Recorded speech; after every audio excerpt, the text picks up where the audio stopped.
For more Hawaii videos, make sure you're subscribed and click that notification bell so you're alerted every time we post a new video. Aloha, I'm Miriam and this is Yes to Hawaii. We make Hawaii videos, take the guesswork out of planning your trip. As always, I'll leave timestamps in the description box below, so feel free to skip around the video for the parts that you came here for. As part of our Itinerary Ideas series, I share with you 9 things to do on the North Shore of Oahu. I work full-time as a concierge here in Waikiki, and a good friend of mine had the same day off, so we decided to make a day of the North Shore. And we did a lot. I'll leave links in the description box below for everything mentioned in the video if you want to copy this itinerary or bits and pieces to add to your own.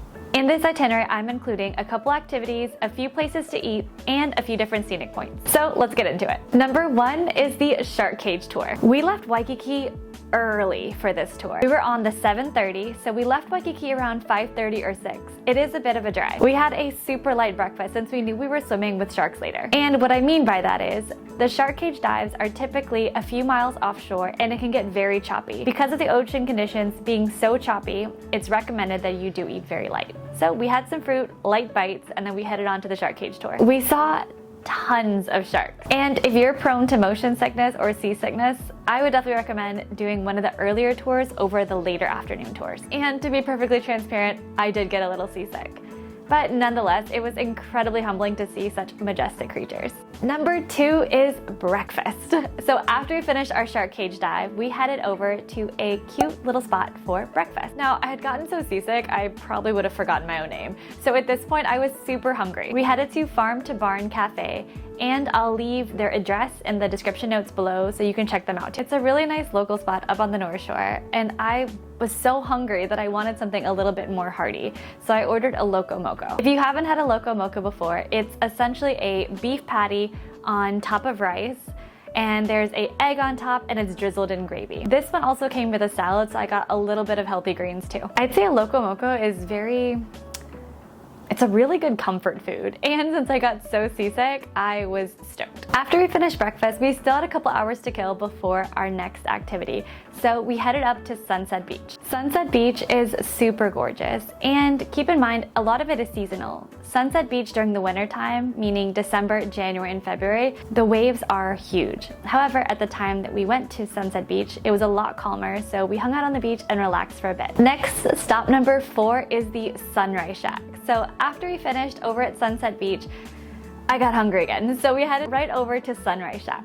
Sunrise Shack is a super fun place to stop and grab a quick bite. It's painted just like this, a bright, bright yellow. Its founders are the Smith brothers and Co. Rothman. They have delicious acai bowls, so it's a perfect bite after you're on the beach for the day. If you want to check out the Sunrise Shack, but you're not heading up to the North Shore, you can also check out their other location in Waikiki within the Outrigger Waikiki Beach Resort. They have super delicious acai bowls and really good bullet coffee, or in my case, I got the tea. If you're getting value from this, hit the like button. It helps more people find the video. Itinerary idea number 5 is a scenic drive up to Kahuku. Our next activity that we're heading to is actually the zip line. We were heading to the northernmost part of the island, and the drive is really gorgeous. So from Haleiwa, we were heading up to Kahuku, and you do pass a few scenic spots. On the drive up to Kahuku, you'll pass by the world famous Waimea Bay, and there's a huge jumping rock that's 25 foot high if you'd like to jump off. Now, keep in mind, this is also seasonal. This would be something that someone would do in the summertime, but not in the wintertime whenever the waves are way too big. The parking lot is small, so if you see a spot, grab it. You'll also pass by Waimea Valley on the right-hand side. Waimea Valley is a really cool botanical garden, and there's also a waterfall that you can swim in depending on weather. The walk to the waterfall is about a mile and it's fully paved. There's also cultural demonstrations, and you can learn a lot about Hawaiian history there. There's Hawaiian village replicas, eating houses, canoe houses,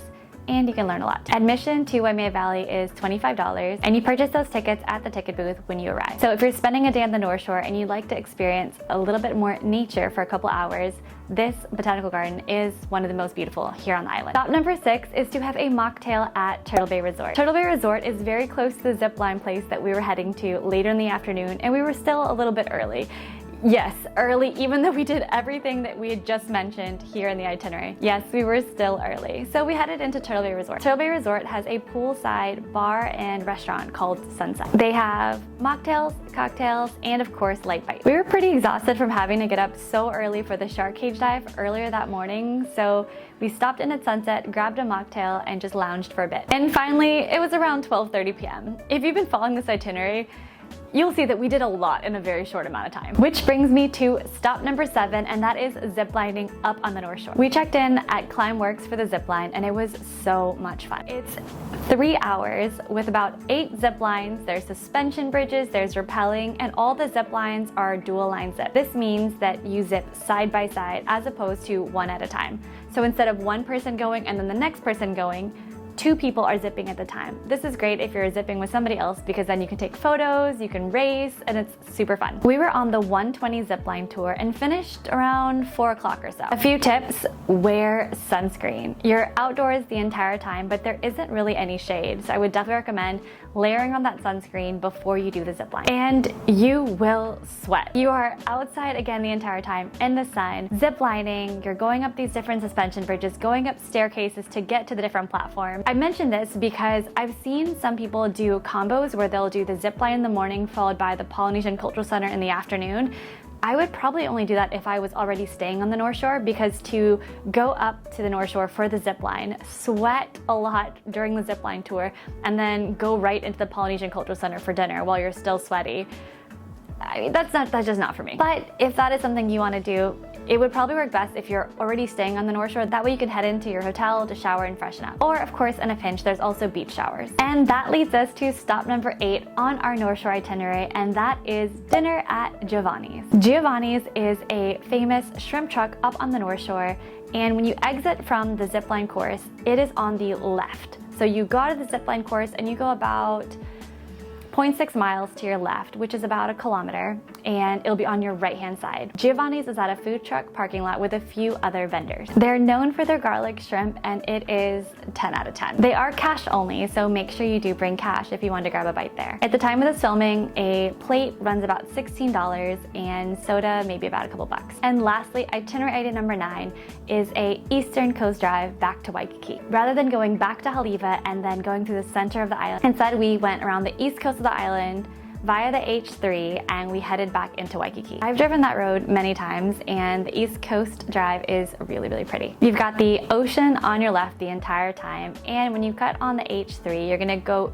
through the mountain and you'll have the gorgeous Ko'ola mountain range. And if it's been raining, you'll also see some really, really gorgeous waterfalls. If you like this video, also like this video for 7 unforgettable Hawaii experiences, part of the Itinerary Idea series here on Yes to Hawaii. I hope you guys liked this video and found it helpful. If you did, please give it a thumbs up and consider subscribing. And if there's any other Hawaii videos you'd like to see, definitely leave them in the comments down below.